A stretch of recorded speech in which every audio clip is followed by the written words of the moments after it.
Hi guys, and welcome to The Colorful Gardener. Today I'm going to show you how I sowed my tomatoes and bell peppers. If you're new here, go ahead and consider subscribing and liking this video for more gardening tips and tutorials.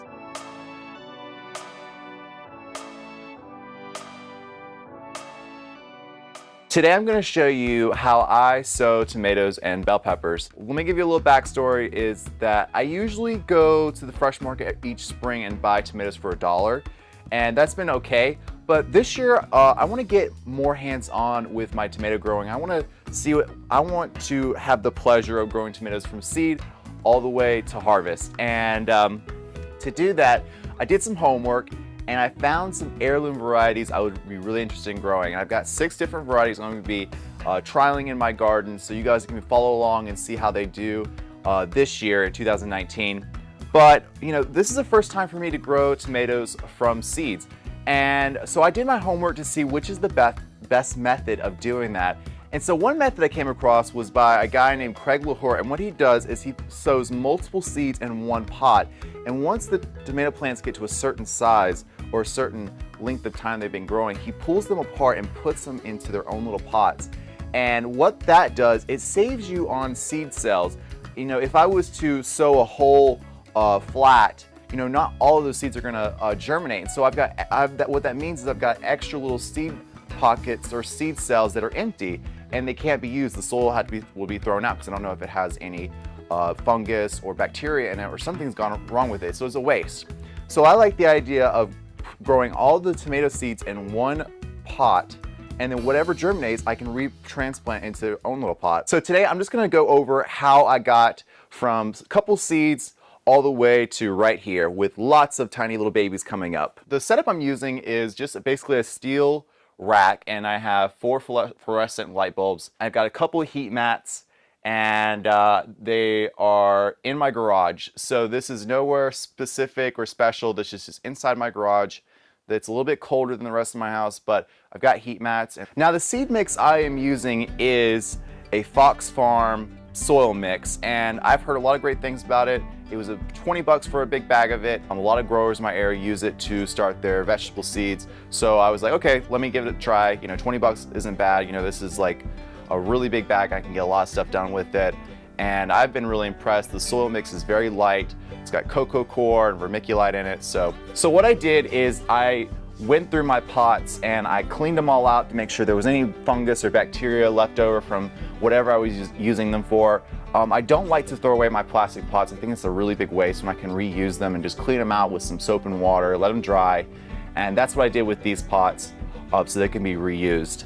The pots I'm using are 2-inch by 3-inch sizes. Pretty common. You can find them on Amazon or at your local feed and seed store. Once all the pots were cleaned and dried out, I began putting soil into the pot. Go ahead and make sure you label the pots of what you want to sow. Once you have the label inside the pot, go ahead and use warm water and slowly pour it over the soil and get that soil damp for the seeds to sit in.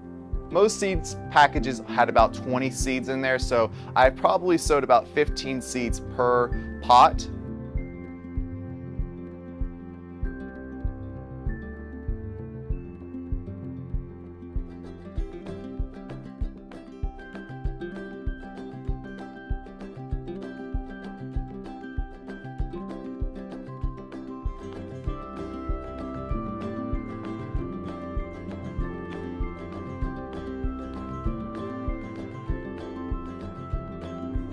Once all the seeds were sown, I put a small layer of compost over the seeds and then mixed it again with some rainwater in a little spray bottle you can get from any store. So not only will I be sowing tomatoes, I'll also be sowing peppers. And peppers take a little bit longer than tomatoes, I've noticed. All of my tomatoes came up really quickly, and the peppers have taken a little bit longer. They need a little bit more heat and a little more time to start sprouting.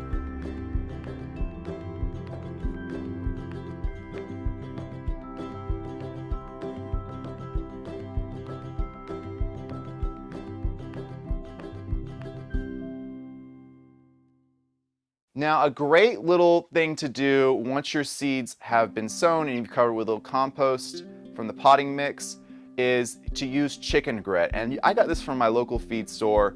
And what this does is it prevents a disease called damping off. And what happens is once your seedlings pop up, you'll notice that they start to wither away. That's because of the fungus from the soil and it's too much moisture. And what the gravel and grit does is that it prevents that fungus from getting onto your plants. So go ahead and put that grit all over the top of it. Just a thin layer is all you need. Go ahead and spray the top layer of the grit if you want to. I did it. I want to make sure that these seeds are getting moisture.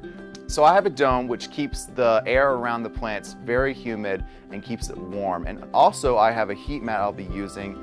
And what I've learned is that a heat mat is not essential. What it'll do is just speed up the process of germination for about a day.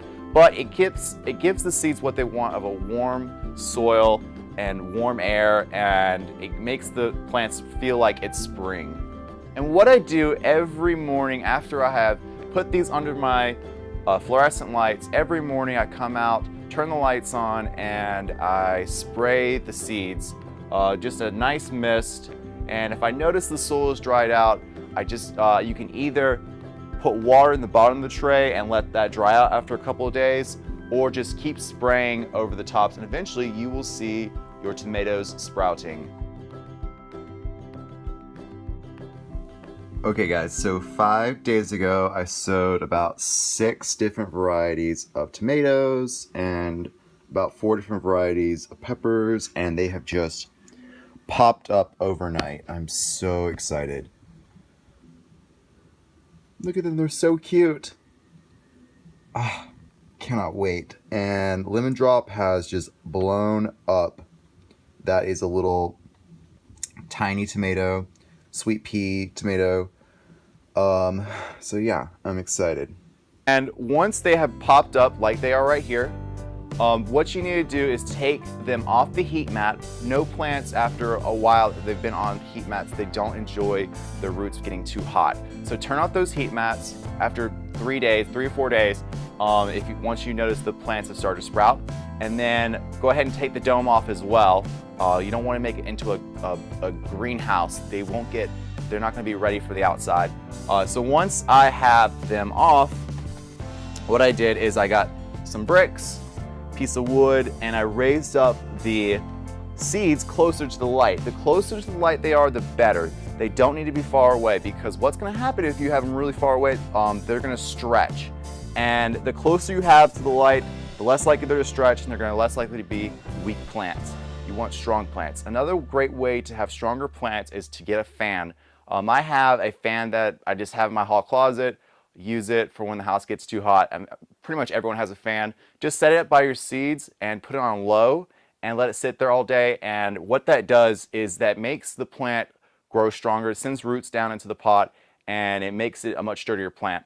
And guys, all 6 varieties have popped up. And again, the 6 varieties are GLACIER tomato, sweet pea currant, purple Russian tomato, Cherokee purple, lemon drop, and Mortage Lifter. So all of these were from a local hydroponic store. I picked them up at, and I started growing them. And the bell peppers and the regular peppers, sweet peppers, are coming along. They're just like a week and a half later are now starting to sprout. So the tomatoes only took about 4 or 5 days, and then the peppers took about a week and a half.